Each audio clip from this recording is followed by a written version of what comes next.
All right, so I'm going to be showing you uh, a way of helping your kids practice their sight words, which are actually their spelling words, that might be really good for some of our guys who are more hands-on. And for kids, is this time of year, sometimes they start to want to be moving more and doing more things and be outside and not just sitting practicing stuff. So, or if they are having a hard time with their sight words, this is a really great way for you to practice. That's fun and engaging for them. Doesn't take a lot of time or prep for you, and is really effective. So we're going to just practice with the word every. So you would start, if you went into your spelling list for the week, you could choose 1 or 2 words to work on each day depending on how long their list is.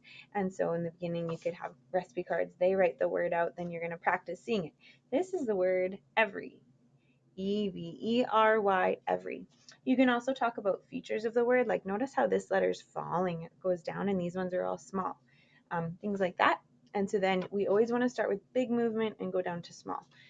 So we could do big letters in the air. So this is the word every. E, V, E, R, Y, every. Or you could do it like a pirate and you're writing it with your sword in the air, and then at the end you're doing a pirate every. Or you can do it like a ballerina, whatever kind of thing your kid likes that makes it fun and where you're being silly and goofy with them. Is a really powerful way for them to remember it. So then they have the word. Then you're going to say, okay, I want you to make the word in 4 or 5 ways. Choose from your little treasure chest of activities and come get me when you're done. So then it takes just a little bit of time for you, and then you leave and they come get you when they're done. So while they're working, they might choose things, for example, like these are our wax sticks or our wiki sticks. I love working with these. So the thing with these is I always have the kids start with one point where they would start their letter. So with E, we kind of start here. We hit the ball and run the bases. Sometimes they don't know how to make the letter if we're not starting in the same spot. So that's why I have them start with a tip. And they can kind of press it down. And then our V. And sometimes the letters are different sizes. Doesn't really matter. Some kids are going to care about that so they can bend it down. Doesn't really matter as long as they're making the word.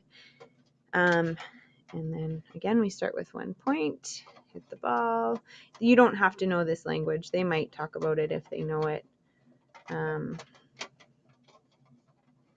As long as it looks kind of like an E and they're pushing it down. And then again with the tip, we start where our pencil would, dive down, swim back up and over, making sure it's an R and not an N. And then for our Y, we could do it where there's like a V and a tail. Sometimes they make letters like that. That's fine.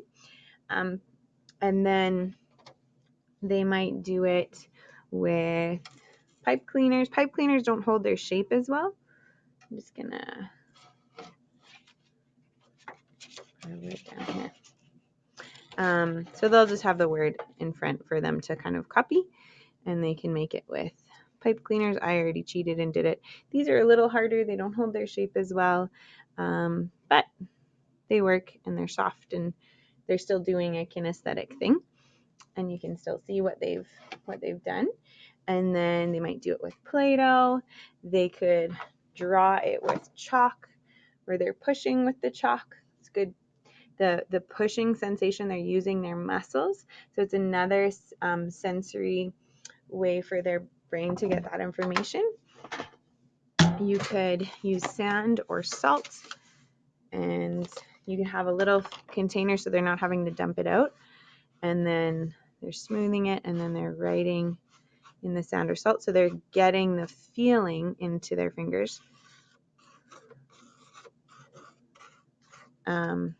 You could do it with magnetic letters on the fridge. You could do each day that they add a word, it goes on the fridge, and then all week they're kind of seeing all the words. Or, as an intro in the beginning, they make all the words on the fridge, so they're seeing them with their magnet letters. The thing with this is it's not as sensory, but if they're going to make it You can have them trace over it with their finger and then just have it somewhere visual where they can see it all week.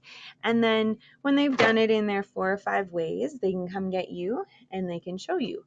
This is the word every, E-V-E-R-Y. Every, E-V-E-R-Y, every. And then here on the Play-Doh and the Wiki6, you want them to actually trace it so they can feel it. E-V-E-R-Y. Showing you with the sand and showing with the chalk, or if they have crayons, they can rainbow write. They can also write with sidewalk chalk. You can make a hopscotch outside for them to hop on. There's tons of fun things you can do. So essentially making 1 or 2 words a night in multiple different hands-on sensory ways, starting big, then moving to small, reviewing it, seeing it, saying it. So they're seeing it, they're saying it, they're making it, they're moving it. The more ways we can get it into the brain, the better. So then the next day, we would start our lesson with, hey, this was our word from yesterday. This is the word. See if they remember it, and you can review it. If they know it right away, great. If not, remember to come back to it before the week's done and practice it. Or each day that you add another word, come back to this word. What word is this?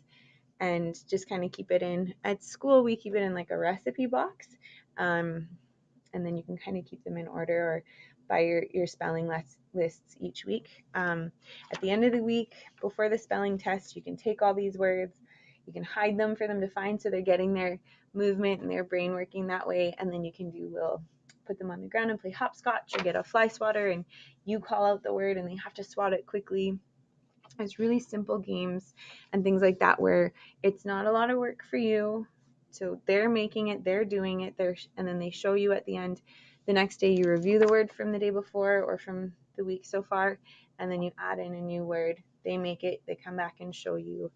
And it's a lot of fun. And the nice thing is if you have like 10 different ideas in your box, they get to choose, and so they kind of get to go by what they're feeling, and there's more engagement that way. So I hope this is helpful.